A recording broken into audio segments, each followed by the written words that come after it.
ناظرین، نیا سال ہے، نیا دن ہے، نئی امیدیں ہیں اور نئے خواب ہیں۔ ایک طرف ہم دیکھ رہے ہیں اسٹاک مارکیٹ میں نیا ریکارڈ قائم ہو رہا ہے، تو دوسری طرف امن کی بحالی کے لیے جو مذاکرات جاری تھے اس سلسلے میں معاہدہ ہو گیا ہے۔ ہم بات کر رہے ہیں کرم پارا چنار کی، جہاں پر کافی عرصے سے حالات جو ہیں وہ معمول پر نہیں تھے، راستے بند تھے، اور اب آج سال کے پہلے دن یہ خوشگوار جو ہے خبر آئی ہے کہ معاہدہ فریقین میں طے پا گیا ہے، اور اب امید کی جا رہی ہے کہ جو ملک کے مختلف علاقوں خصوصاً کراچی میں جو دھرنے دیے جا رہے تھے وہ بہت جلد ختم ہو جائیں گے۔ شامی صاحب، سر، سال کا پہلا دن اور یہ بڑی اچھی اور خوشائن خبر آئی ہے پارا چنار کرم سے کہ فریقین جو کہ لڑ رہے تھے وہ متحد ہو گئے۔ نیا سال جو ہے ایک بڑی اچھی خبر لے کر طلوع ہوا۔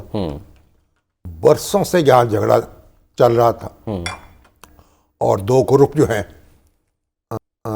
وہ متحارب تھے، ایک دوسرے کے در پہ تھے، ایک زمین کا تنازع جو ہے وہ بڑھتے بڑھتے تو سینکڑوں لوگوں کی جانیں لے گیا، سینکڑوں کو زخمی کر گیا، املاک کو نقصان پہنچا، جائیدادیں تباہ ہوئیں، اور بالآخر یہ معاہدہ طے پا گیا۔ اب اگر کے پی کے کی حکومت توجہ کرتی، یہ کام پہلے بھی ہو سکتا تھا۔ اچھا، اگر آپ برسوں سے ایک جھگڑا جاری ہے، آپ اس پہ خاموش رہیں، آنکھیں بند کر کے بیٹھے رہیں، اور میں سمجھتا ہوں کہ میڈیا جو ہے اس نے بھی کچھ غفلت کا مظاہرہ کیا۔ اچھا، اور اب گزشتہ چند ہفتوں سے اس پورے یعنی قومی سطح پر اس کا نوٹس لیا گیا، اس تصادم کا اور اس جھگڑے کا، اور پھر سیاسی جماعتیں، مذہبی جماعتیں بھی متحرک ہوئیں۔ اب دیکھیے ہماری جو مذہبی جماعتیں ہیں، مجلس وحدت المسلمین، جس کی وہاں بڑی فالوئنگ ہے، اس کے رکن قومی اسمبلی ہیں وہاں سے، اس نے بھی دھرنے دینے شروع کیے، کراچی میں بھی، لاہور میں بھی۔ مگر یہ پہلے کیوں نہیں ہوا یہ کام؟ 2 سال پہلے، 4 سال پہلے، 5 سال پہلے خاموشی کیوں اختیار کی گئی؟ اب جب اس کا قومی سطح پر نوٹس لیا گیا تو مجلس وحدت المسلمین نے بھی مطلب ہے کہ حرکت دکھائی۔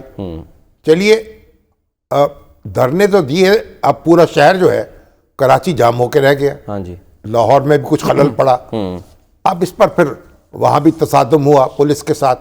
بھائی بات یہ ہے کہ آپ کو دھرنے دینے ہیں تو آپ راستے تو بند نہ کریں نا، اجازت لیں، کہاں بیٹھنا ہے، کس طریقے سے احتجاج کرنا ہے۔